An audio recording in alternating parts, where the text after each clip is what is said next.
Good morning student. आज का topic है सहजीविता सिम्बायोसिस। इसको जॉर्जेनसन नामक वैज्ञानिक ने सुझाया है और सहजीविता को समझने के लिए हम एक उदाहरण की सहायता से समझते हैं। जैसे एक बच्चे को हम स्कूल भेजते हैं और उसकी जैसी नेचर होती हैं उसी के अकॉर्डिंग वह अपने मित्र चुनता है।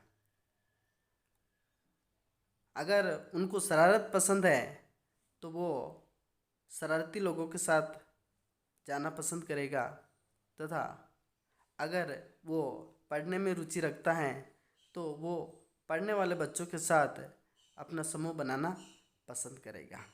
इसी को हम सहजीविता कहते हैं। और अब जो ये डेफिनेशन है वो पढ़ते हैं।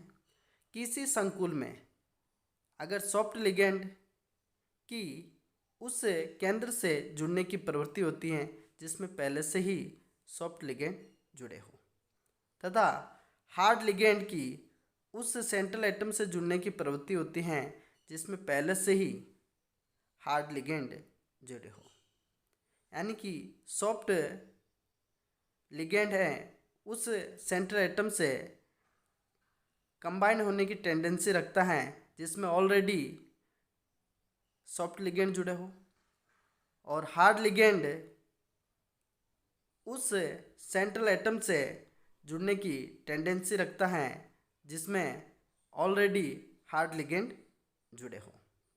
इसी को सहजीविता कहते हैं। अर्थात किसी संकुल का स्थायित्व इस बात पर निर्भर करता है कि उसमें जो लिगेंड जुड़ रहा है उसकी नेचर कैसी है। सहजीविता के आधार पर अम्ल तथा क्षार की सॉफ्टनेस व हार्डनेस का निदान नहीं कर सकते हैं। ये उनसे जुड़ने वाले लिगेंड की प्रकृति पर डिपेंड करता है। इस नियम के अनुसार किसी एसिड से जुड़ने वाले लिगेंड की प्रकृति हार्ड है तो उनकी कठोरता में वृद्धि होगी, तथा अगर सॉफ्ट हैं तो उसकी मृदुता में वृद्धि होती है। एक एग्जाम्पल दे रखा है, उसको देखते हैं। BF3 जो कि हार्ड एसिड होता है और F- जो हार्ड बेस होता है, तो ये हार्ड बेस उस सेंट्रल एटम से जुड़ने का प्रयास करेंगे जिसमें ऑलरेडी क्या हो, हार्ड एसिड जुड़ा हो। तो ये हार्ड के साथ रहना पसंद करता है और इसमें हार्ड इंटरेक्शन होता है, BF4- बनेगा।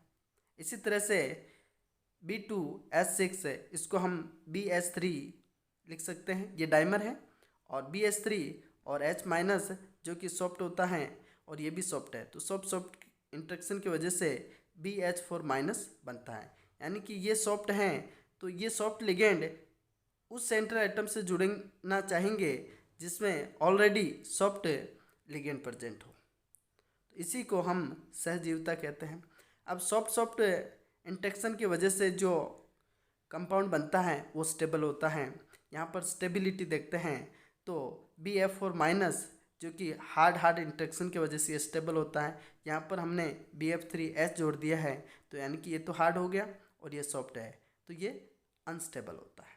इसी तरह से BH4- जो कि सॉफ्ट इंटरेक्शन हो रहा है, अतः ये कंपाउंड स्टेबल होता है, जबकि BH3 और साथ में F- जोड़ रहे हैं तो ये तो हो गया सॉफ्ट है, और F- है जो कि हार्ड होता है, तो सॉफ्ट हार्ड इंटरेक्शन हो रहा है तो ये अनस्टेबल होता है, और इसी को हम सहजीविता कहते हैं।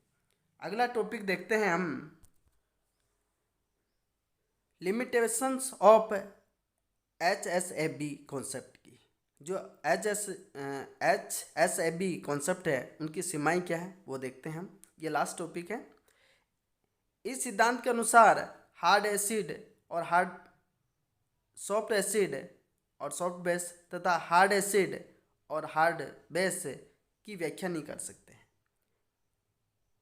इसके अनुसार किसी अभिक्रिया में होने की व्याख्या करने के लिए सबसे पहले हमको उनको हार्ड यानी अम्ल और क्षार में डिवाइडेशन करना पड़ेगा कि हाँ ये स्पीसीज सॉफ्ट में आ रही हैं, ये स्पीसीज हार्ड में आ रही है। इस तरह से आपको उसको पहले डिवाइडेशन करना पड़ेगा, तभी आप उसको अप्लाई कर सकते हो।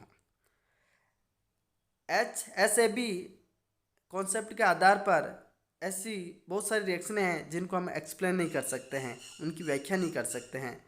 तो यहाँ पर एग्जाम्पल दे रखा है SO3 - HF, इसमें हार्ड इंट्रैक्शन हो रहा है, ये सॉफ्ट बेस होता है।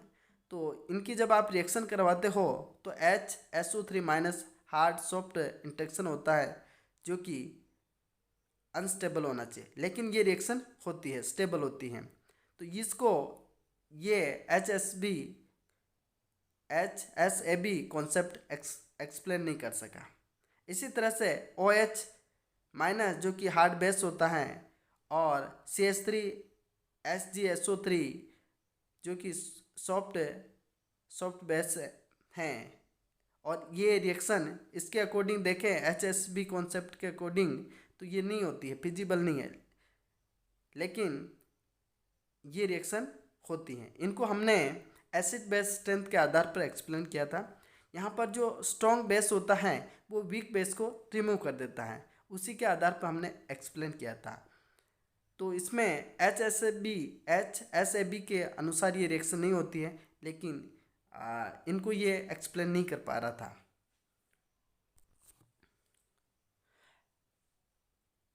अगला पॉइंट देखते हैं। HSAB प्रिंसिपल के अनुसार अधिकतर रिएक्शन लेफ्ट टू राइट होती हैं, फॉरवर्ड डायरेक्शन में चलती हैं, लेकिन कुछ रिएक्शन ऐसी हैं जो बैकवर्ड डायरेक्शन में ही रहना चाहती हैं, यानी कि फॉरवर्ड डायरेक्शन में नहीं होती हैं। उनको भी ये एक्सप्लेन नहीं कर पा रहा था। तो CH3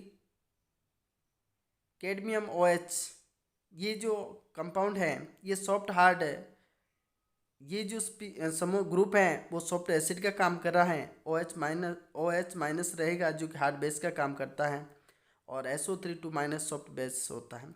यहाँ पर ये जो वीक बेस होता है और ये क्या होता है, स्ट्रॉन्ग बेस होता है। तो वीक बेस स्ट्रॉन्ग बेस को रिप्लेस नहीं कर सकता, इसलिए ये बैकवर्ड डायरेक्शन में रहना चाहेगी। लेकिन इधर जो HSB कॉन्सेप्ट का अकॉर्डिंग देखें तो ये सॉफ्ट इंट्रैक्शन हो रहा है तो लेफ्ट टू राइट होनी चाहिए, लेकिन ये रिएक्शन नहीं होती है, ये इसी दिशा में रहना चाहेगी, यानी कि ये बैकवर्ड डायरेक्शन में ही रहती है। सेम एग्जांपल यही है, ये दूसरा है CH3+ जो कि सॉफ्ट एसिड है, और H+H- जो हार्ड एसिड और सॉफ्ट बेस है। तो ये और इसमें ये स्ट्रॉन्ग एसिड का काम करता है और ये वीक एसिड का काम करता है, तो ये इसको रिप्लेस नहीं कर पाता है। ठीक है, तो इसके अकॉर्डिंग ये रिएक्शन जो HSB कॉन्सेप्ट के अनुसार लेफ्ट टू राइट होनी चाहिए, लेकिन ये रिएक्शन नहीं होती हैं और बैकवर्ड डायरेक्शन में रहना चाहिए। इसी तरह से अगला जो पॉइंट है, इस सिद्धांत के आधार पर हम संतोषप्रद मात्रात्मक आधार प्रतीत नहीं होता है, इसमें कोई आधार नहीं है, सफिशिएंट क्वांटिटेटिव बेस प्रतीत नहीं होता है। इसके अलावा जो एसिड बेस स्ट्रेंथ हैं उनका भी मात्रात्मक मेजरमेंट नहीं प्रदान करता है। ये इसकी लिमिटेशंस है जो आपको ध्यान में रखनी है। दो क्वेश्चंस के बारे में अपन डिस्कस कर लेते हैं। एक क्वेश्चन आता है कि प्लेटिनम और पैलेडियम जो कि कैटलिस्ट के रूप में यूज करते हैं, अगर आप इसको खुला रख देते हैं तो इनकी जो कैटालाइटिक प्रॉपर्टी होती हैं वो कम हो जाती है, यानी कि इसको विषाक्तन बोल सकते हैं। ये क्यों हो रहा है उसको हम एक्सप्लेन कर रहे हैं। जो पैलेडियम और प्लेटिनम को हम उत्प्रेरक के रूप में काम लेते हैं, एज ए कैटलिस्ट के रूप में यूज करते हैं, जो कि सॉफ्ट एसिड होते हैं।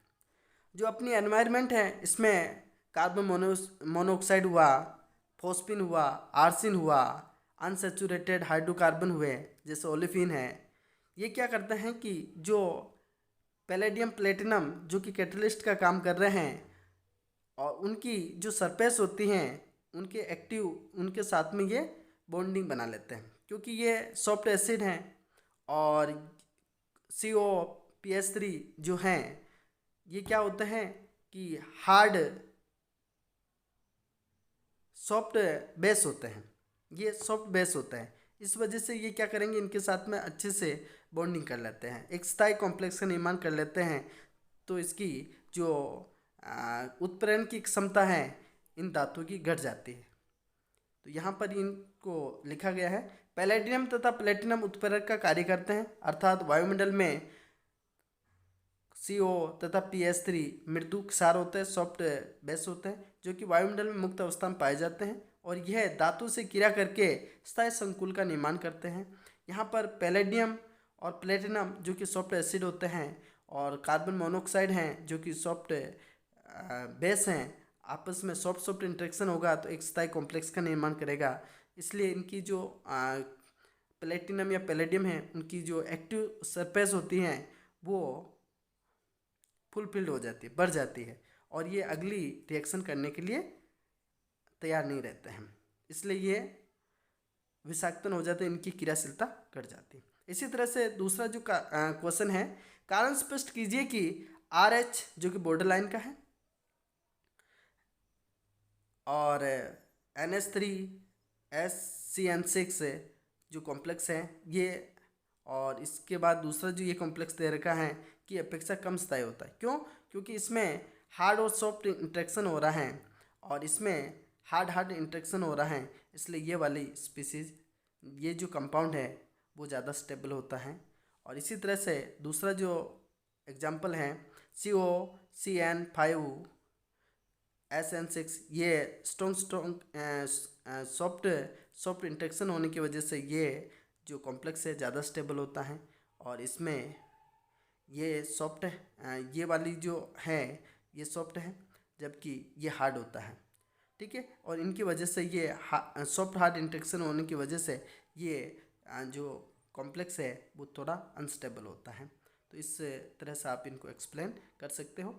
ये आपका जो HSAB चैप्टर था वो कंप्लीट होता है और इसके बाद हम सेकंड चैप्टर स्टार्ट करेंगे अगली क्लास